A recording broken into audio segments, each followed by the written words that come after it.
In this tutorial, we will show you how to sign online tenancy agreement using PDF.co and Zapier. We use this document as our sample source. First, let's click on the Make a Zap button to create a Zap. Next, select the PDF.co app for the app event. In this step, choose the PDF filler. This function will allow us to add our signature in the tenancy agreement.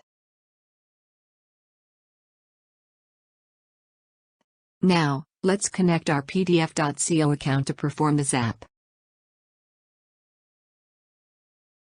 In the Source PDF field, input the URL of the PDF document and link for PDF.co files. For the Images field, type in the X and Y coordinates, page number and signature link.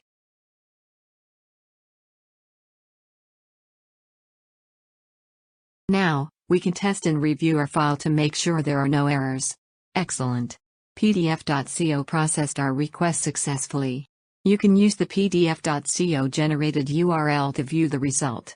When everything is set, you can then turn this Zap on. This is the output of the source file that we successfully run.